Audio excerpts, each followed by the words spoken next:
So now I'm going to draw a snowman, but first I need to draw a snowy landscape. Here's my foreground layer, which I made a mask, and then I added a gradient to, and then I smudged out to create like a softer, snowy foreground. Using a matte just allows you to preserve the texture of the brush. In the background, I phoned it in a little bit, and I just kind of smudged around some white. It's the background, so it doesn't have to be super specific. And then I added some darkness way in the back behind the two white snow layers to create some contrast. And then I added a soft white gradient of kind of a vague sunlight coming from above, more like an overcast day as opposed to like a bright sunny day. And here I'm adding some snowflakes. And normally I would do this last, but for whatever reason I just decided to do it in the beginning.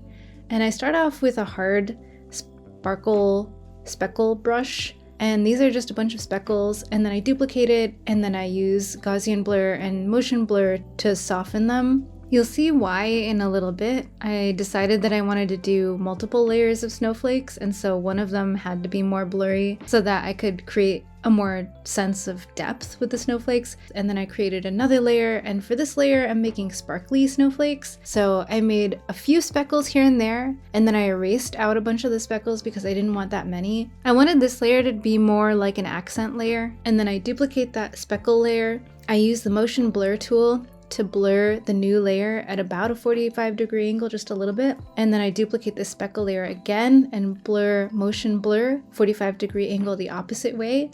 And it just creates these cool little X-shaped sparkles. Now I'm adding in the actual snowman. I'm just using a brush tool to throw in the general shapes of each ball of the snowman's body. I'm not going for a super perfect snowman. Here I'm quickly scaling up the snowman because I just felt like it was a little bit too small. And I'm going back through with the shale brush, which is a default Procreate brush, and I'm just cleaning up the edges. I'm hardening some of the edges and adding a few more lumps here and there for a more natural snowman look. I'm not looking to make perfect balls for his body. Now I'm adding some shadows here and there. Again, I'm using a textured brush that has like part of a hard edge to it, and I'm just concentrating on making more lumps because I want it to feel like a puffy, somewhat natural snowman that somebody like lumped together with their hands, not like a super perfect snowman. I'm going through with a slightly smaller brush and with the smudge tool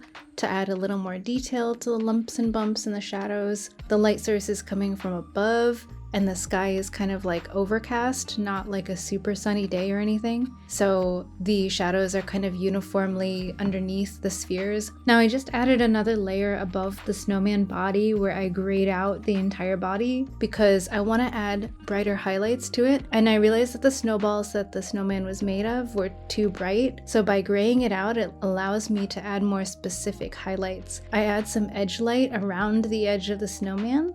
And then I go through and add more highlights around the front of the snowman too.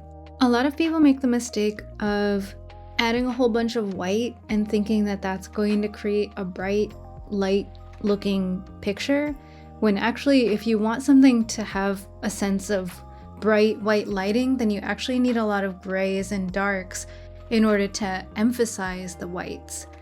It's all about contrast. I duplicate that layer and I play around a little bit with the add filter, but I don't think I was super satisfied, so I don't think I ended up using it in the end. But sometimes duplicating a highlight layer and then playing around with the filters can have some interesting results. Now I'm going through and adding the details like the buttons for the eyes and the buttons for the front of the snowman shirt thing, and then adding branches.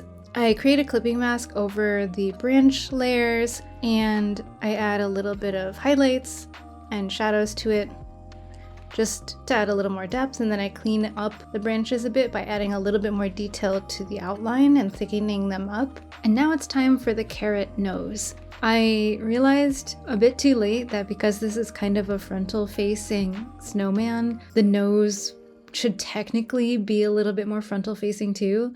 So I played around with the triangle shape of the nose a little bit before I just picked one that was good enough. I added the little smile, I made a layer underneath and added a base layer of gray, and then I just went in with a fine brush and was adding highlights and shadows in the hopes that something would come together and look enough like a carrot nose. Again, I think that this is a really good lesson in setting an intention before you start drawing. With these, I really just dove in without planning too much other than wanting to make some holiday drawings.